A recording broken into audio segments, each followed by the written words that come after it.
Good morning everyone. Tuesday, dito po. Yan o. Miyerkules naman po sa inyo dyan. Magandang umaga po sa inyong lahat.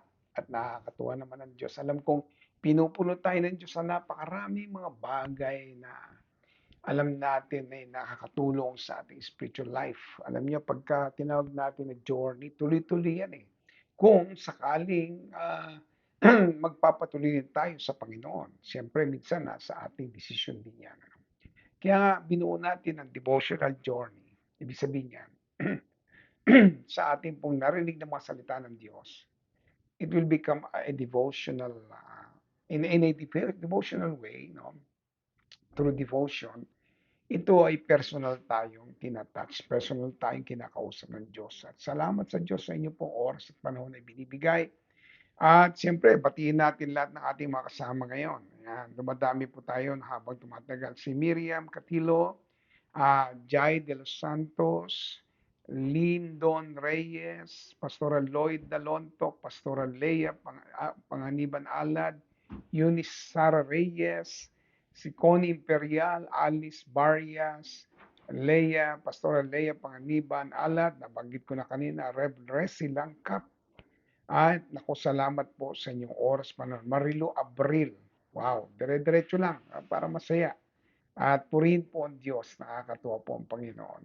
Ito pong week na to ay naghahanda po kami for our MGR sa lugar po ng Regina sa pamagitan po ng buhay ni Rev Sunny 12. At andyan po kami ng Friday, Saturday, Sunday.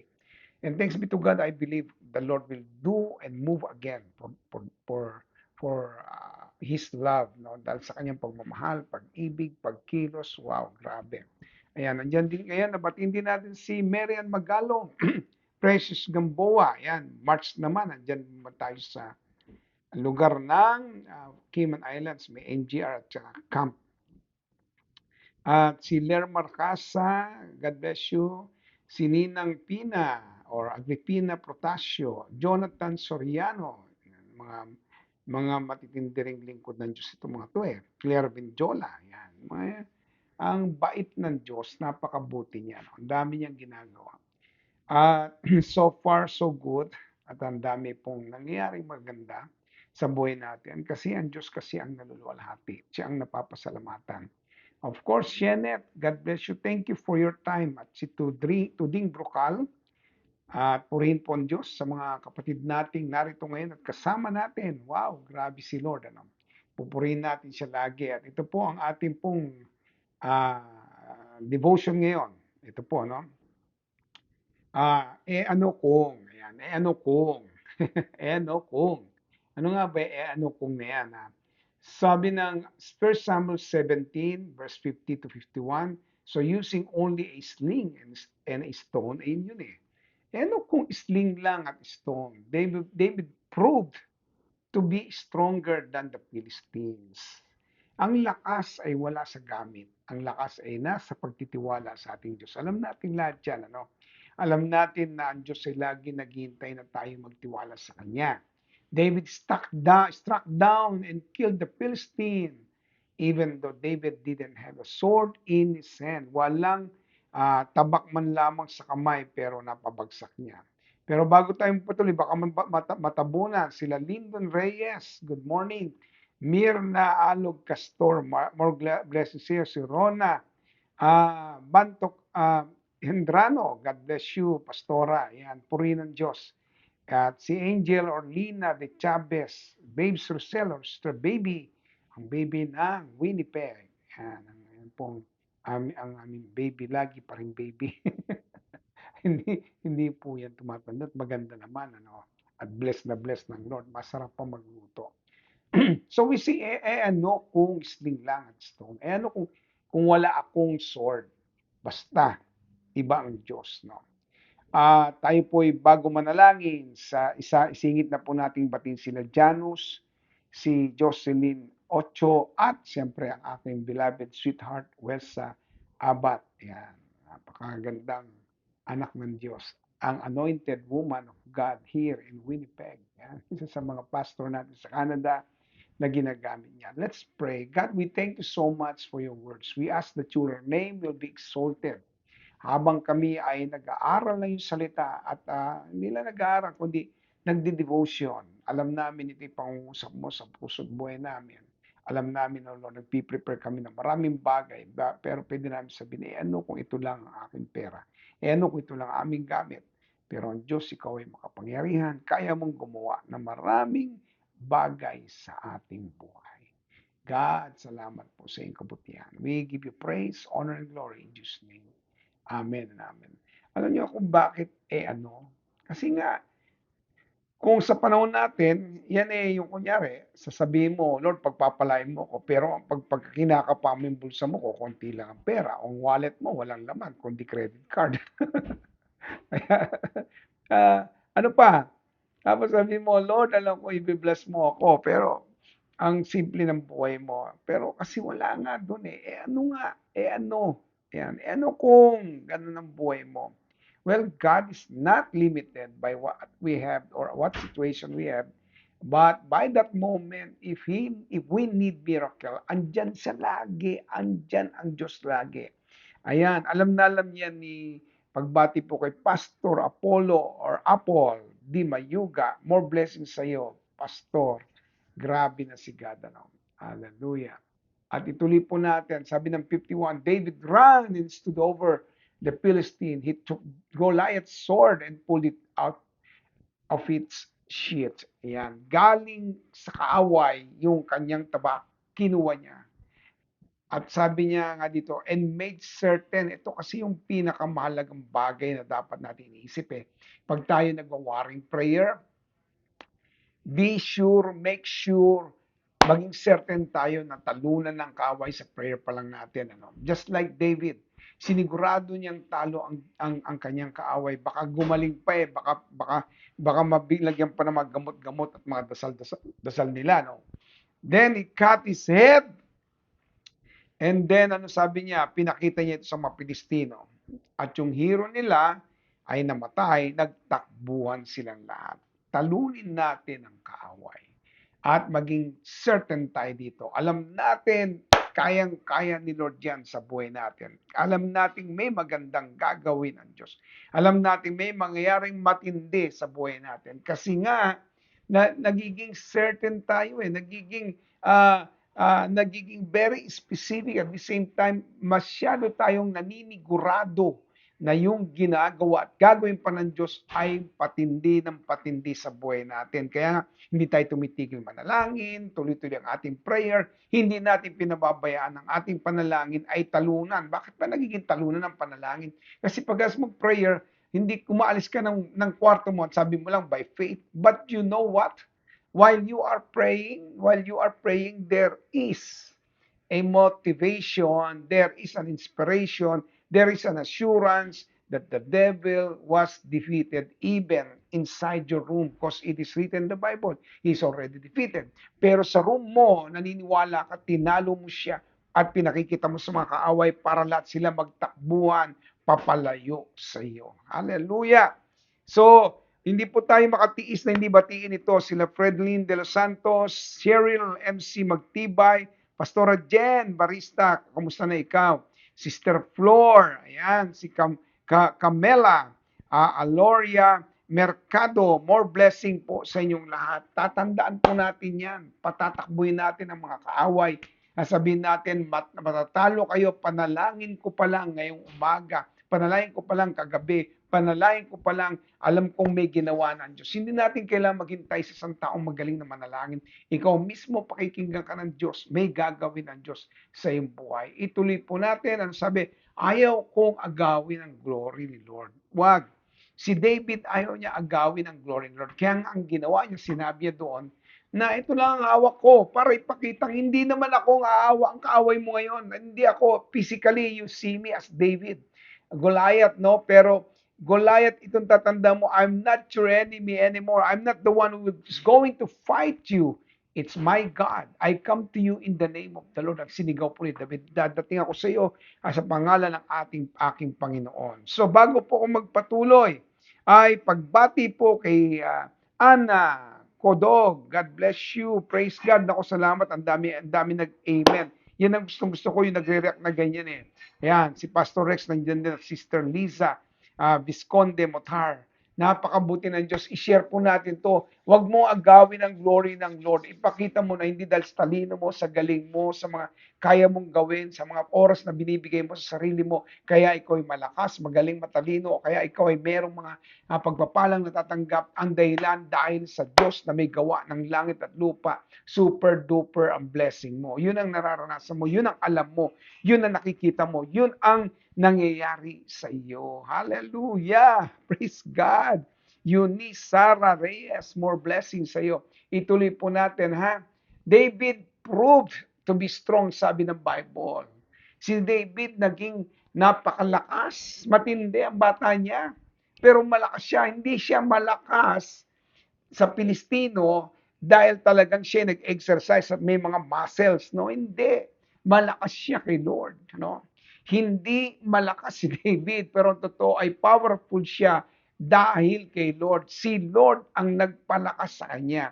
Bawat araw, bawat sandali, bagamat kami nag-exercise mag-asawa, ang aming iniisip lagi ang magpapalakas sa amin ay ang Diyos na may gawa ng langit at ng lupa. Ayan, praise God. Ituloy po natin, pero bago po ako magtuloy-tuloy, kasi nga baka matabunan, katulad na mga ito, batiin natin. Sister Rebecca Manalo, Lyndon Reyes, God bless you, purihin ang Diyos. Ayan, Sally de Lara, at purihin ang Diyos, grabe. Alam ko, ako'y malakas dahil kay Kristo nagpapalakas sa akin. Amen. Cadmil, amen. Ayan, duman po yung aking anak eh. Ayan.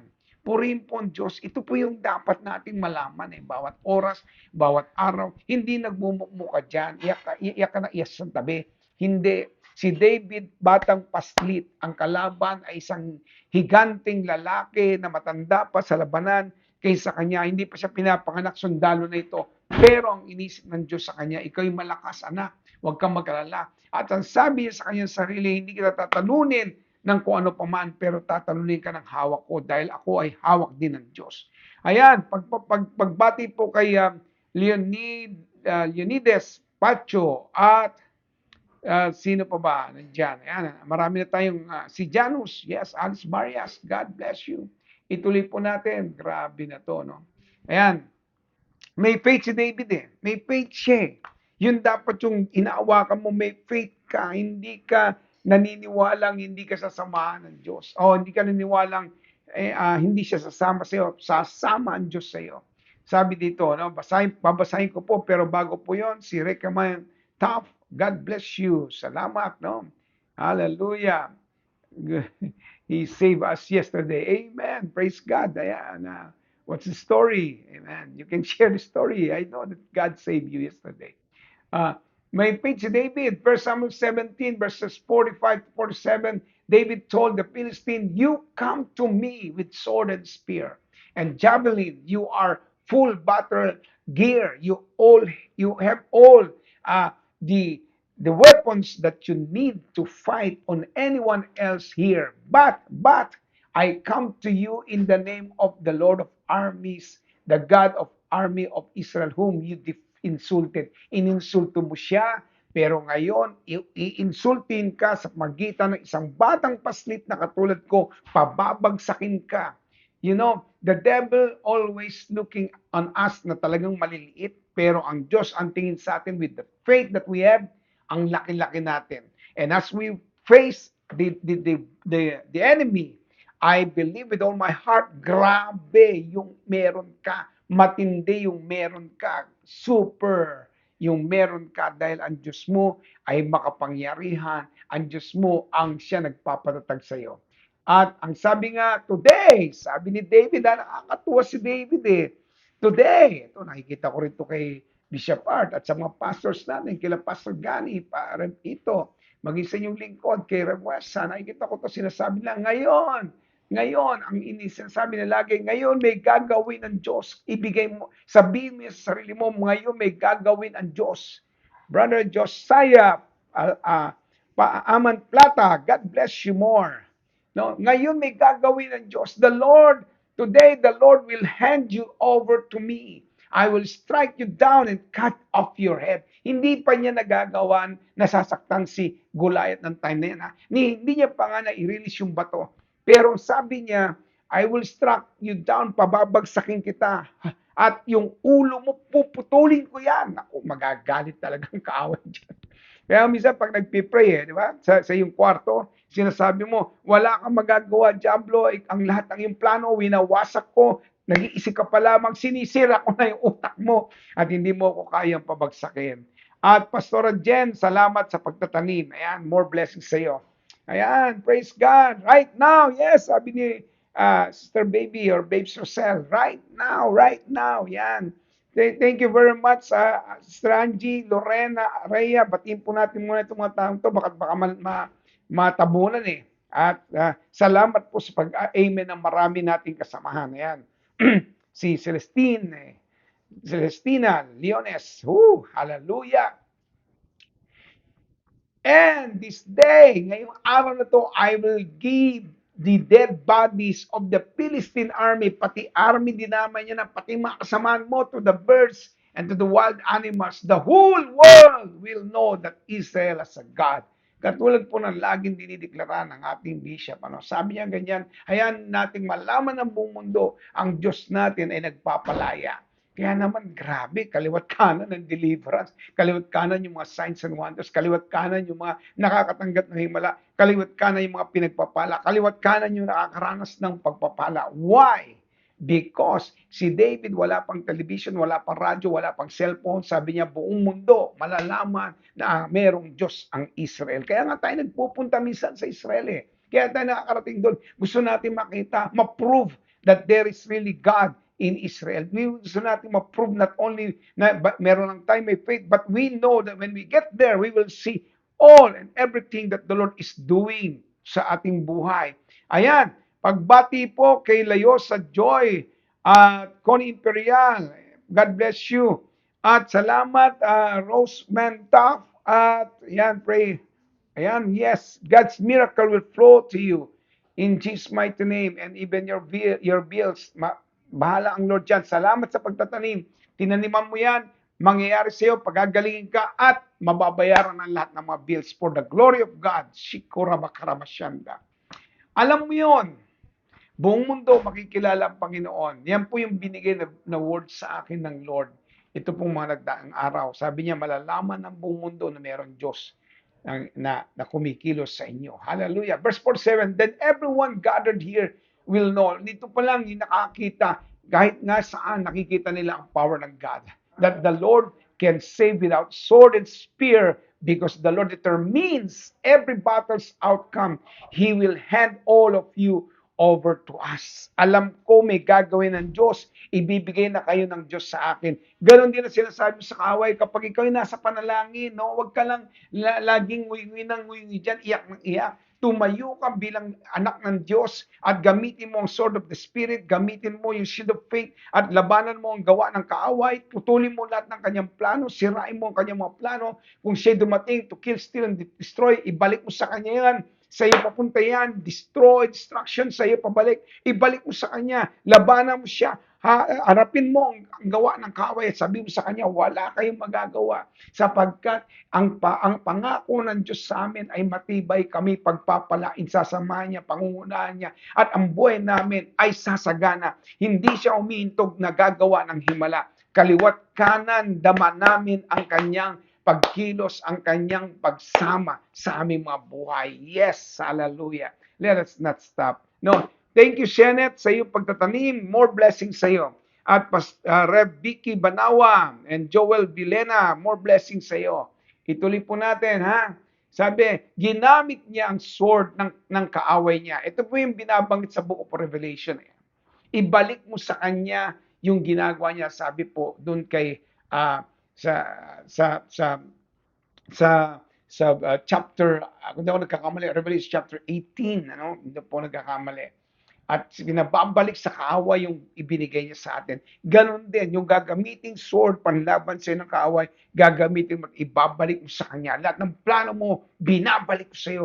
Wala kang magagawa. He took Goliath's sword, pulled it out of his sheath. No, wag po kayong basta lamang sitting pretty at sinasabi mo, nag-pray na ako. Bago ka mag-pray, ipakita mo sa kaaway na sinira mo siya at winasa mo siya. Ito nga lagi kong nababanggit sa prayer ko na pagka ako nagpipray ng warring prayer, pinuputol ko yung mga kamay mo, ang mga plano mo, winawasak ko, pati paa mo, at bago ka po mabuo ulit, ay marami na ako nagawa, tutulog na ako. Hindi ka makakagawa ng masamang bagay sa buhay ko at sa aking pamilya. Kapag ginawa natin yon, ang kaaway, sabi ng ganun, sinigurado niya, ginogrado po ni David na patay na nga si Goliath at pinutol niya ang ulo. Ganun din, sinisigurado mong hindi makakaisa pa, makakadalawa, makakatatlo ang kaaway sa buhay mo. Ang iyong tinitignan, yung kayang gawin ng Diyos sa buhay mo, hindi yung kaya mong gawin. Ang tinitignan mo yung himala, pagpapala, pagkilos niya, presensya niya. Yes, Lord, dyan po ako nakatingin, dyan po ako umihilig. Yun po ang aking pinangawakan. He took Goliath's sword, pull it out of its sheath, and made certain the Philistines was dead by cutting off his head. Woo! Yes! Yes, I agree with you, Sister Rebecca Manalo. I cancel all the plans of the devil in Jesus' name. Yes, ganyan, ilaban mo. May gagawin ng Diyos. Sa totoo lang, it's high time for us, 2026, na wag nating hayaang makaisa ang kaaway, kahit makadalawa, makatatlo. Ngayon natin patutunayan sa Kanya, ginising tayo ng Diyos bilang mga anak niya at ipinakitang tayo ay punong-puno ng kanyang kapangyarihan. Di ba? Sabi niya ganyan, as many as receive Him, to them gave He power to become the children of God. We are God's children. Di ba? Sabi nun, binanggit doon na in the last day, God will pour out His Spirit upon all flesh. No? And He will give us power, everything that we need. Ibubuhos niya lahat sa atin. Dahil tayo po ay nasa last day na, no? At itong panahong ito, nakikita na, we see ourselves na strong enough to believe, even whether it is small things, big things, we know and we believe God by faith will move to each one of us. Lahat tayo kikilusan ng Diyos. Wala po diyang pagalingan, hindi po yan palakasan. At panghawakan mo kung ano ang paniniwala mo sa salita ng Diyos, mangyayari ito sa inyo. No? May gagawin ng Diyos. Hallelujah! Pagbati rin po kay Rep Nova, kay Pastor Lito, at kay Sally Delara. Ayan. Praise God. Sabi po ni Pastor Leia, amen po. Di makakadalawang kaaway sa buhay natin in Jesus' name. Amen. Amen. Kahit makaisa, may mangyari man, aayusin ng Diyos yan sa buhay natin. God is good. God is powerful. He moved mightily among us. He knows what to do. His name is great. His name is powerful. Ang Diyos po, grabe kung kumilos. Hallelujah.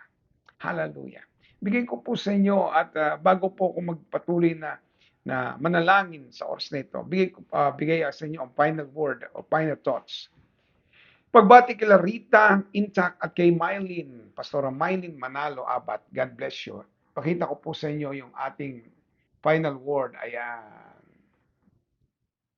Yan, Bishop Isles Robert, God bless you. Ang tunay na tagumpay ay para lang sa tunay na nagtitiwala. Magtiwala ka, grabe ang tagumpay. Sasabihin ko po sa inyo, magtiwala ka, grabe ang magaganap. Magtiwala ka, matindi ang kapalit nito. Ay, grabe. Ayan, Rev Esper, more blessings sa iyo. Ana Jega Kodok, God bless you. Hallelujah. Grabe si God. Tayo po ay manalangin sa oras nito. God, I am so thankful for your words. I am so thankful that you are the God of all flesh. And nothing is difficult with you. I'm so thankful that all things are possible to you, God. And even those that believe, all things are possible. God, in Jesus' mighty name, kung walang imposible sa iyo na dapat naming paniwalaan at panghawakan, matindi ang iyong gagawin. The best is yet to come, Lord, in our lives. The best is moving towards us, Lord, in Jesus' mighty name. Oh God, hallelujah, Shakura Makanda. Ang apoy na binigay mo ay matindi. Ang power na binigay mo ay matindi. Ang pagsama na binigay mo, matindi. Ang presensya mo, sobrang kapal at matindi.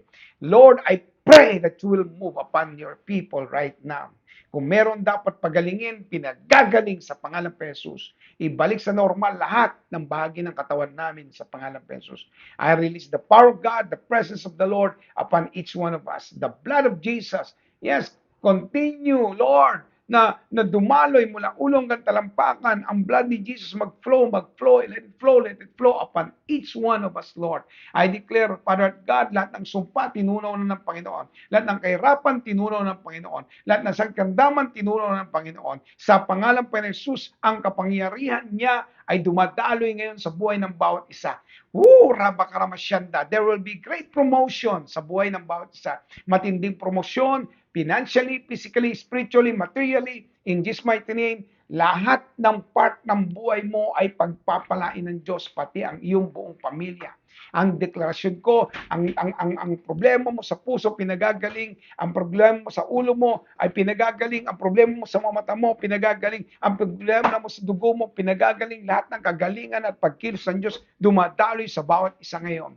I declare the power of God, more of the power of God upon each one of you. Thank you, Father God. We believe in this.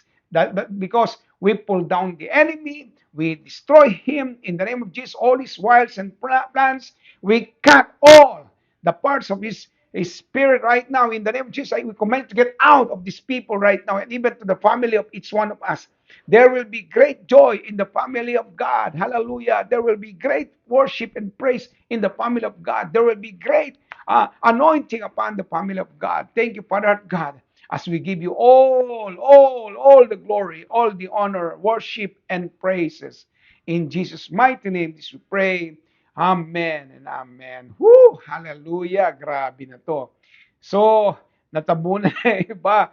Napasarap yung ating panalangin. Ako po'y napuspos ng kanyang kapangyarihan. Di ko po mapigilan. Ano. Hallelujah! Pero batiin po natin itong mga umabol nating mga kapatid. Ayan.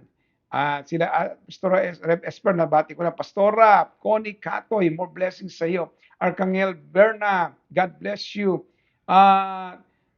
Celestina Leones, si Virgin Parel, Tol, God bless you.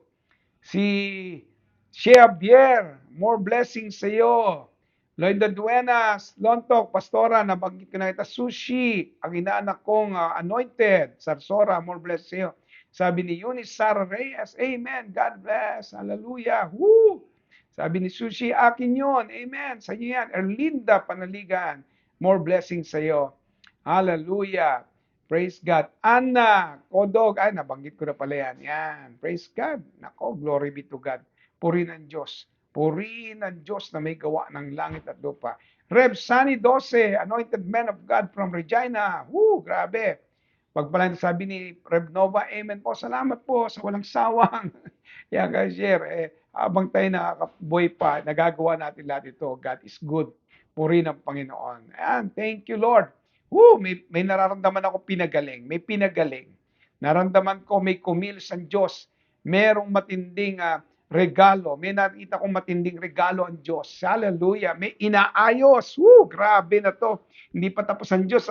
May inaayos, may pinapagaling, may pagkilos, may pagsama. May matinding gagawin ng Diyos. Hindi ko na pumabati ang lahat, pero Trixie Ann, Breen, Manalo, Raymond, Pastor, God bless you. Pastor Jo Nicolas. Pagpalain po tayo lahat ating Panginoon. Salamat po at huwag kakalimutan, the best is yet to come. Thank you, God Almighty. God bless you and I love you all. Amen and amen.